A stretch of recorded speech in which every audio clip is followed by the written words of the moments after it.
खरं तर दावे प्रतिदावे राजकारणात होतच असतात। मात्र आता नॅशनल हेरॉल्ड प्रकरणामध्ये गांधी परिवाराला लक्ष्य केल्याच्या निषेधार्थ मुंबईमध्ये काँग्रेसनं आक्रमक पवित्रा घेतला। ईडी कार्यालयावर धडक मोर्चा काढला। भाजप सरकारकडून सोनिया गांधी आणि राहुल गांधी यांना जाणीवपूर्वक त्रास दिला जात असल्याचा आरोप करत काँग्रेस कार्यकर्त्यांनी हा एल्गार पुकारलेला होता।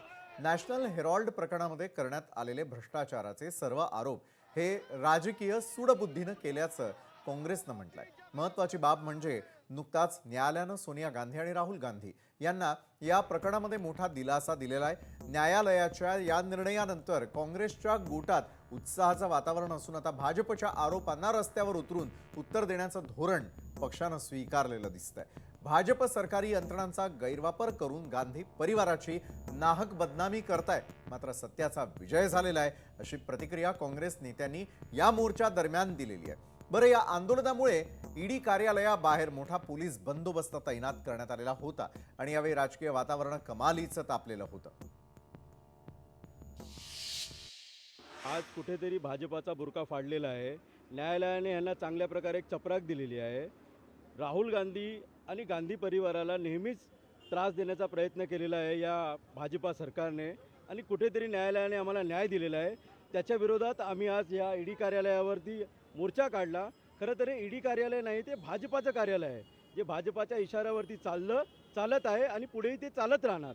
आणि अशाच प्रकारे जेव्हा जेव्हा अन्याय होणार, अन्यायाच्या विरोधात मुंबई काँग्रेस आणि आम्ही सर्व यूथ काँग्रेसचे कार्यकर्ते रस्त्यावर उतरून राहुल गांधींचा न्याय मिळाला म्हणून ही लढाई लड़त रहना। इस तरीके से तानाशाही की सरकार चल रही है। आप देखो, हमारे नेता आदरणीय राहुल गांधी जी वोट चोरी का मुद्दा उठा रहे हैं कि किस तरीके से महाराष्ट्र में वोट चोरी हुई, बिहार में वोट चोरी हुई। इस तरीके से एक ही अगर नेता कोई नेता है तो राहुल गांधी है, जो देश में सत्य में जयते के लिए फाइट कर रहा है। आज जिस तरीके से ईडी में पुलिस ने हमको रोका है, ये तानाशाही की सरकार है, लेकिन एक दिन जरूर होगा। कोर्ट ने आज हमको सत्य में जयते दिया है, राहुल जी को क्लीन चिट दिया है और इनके मुंह पे तमाचा है। दरम्यान ज्या प्रकरणावरून राजकीय वातावरण तापलेलं आहे ते नॅशनल हेरॉल्ड प्रकरण नेमकं काय ते जाणून घेऊयात। तर 1938 साली पंडित जवाहरलाल नेहरू यांनी इतरांसोबत स्थापन केलेलं नॅशनल हेरॉल्ड हे काँग्रेसचं मुखपत्र म्हणून ओळखलं जात होतं। हे वृत्तपत्र कर्जामुळे 2008 मध्ये बंद पडताना वर्तमानपत्राची मालकी असलेल्या AJL कडे अंदाजे 2000 कोटींची स्थावर मालमत्ता होती। त्याची किंमत सध्या सुमारे 5000 कोटी इतकी आहे। गांधी आणि इतर काँग्रेस नेत्यांनी फसवणूक करून AJL ताब्यात घेतल्याचा आरोप आहे।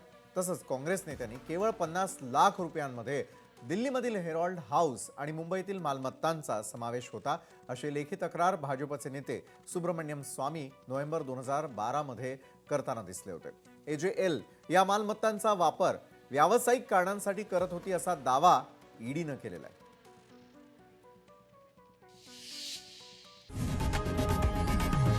लोकशाही मराठी ऐका, पहा, जागरूक रहा।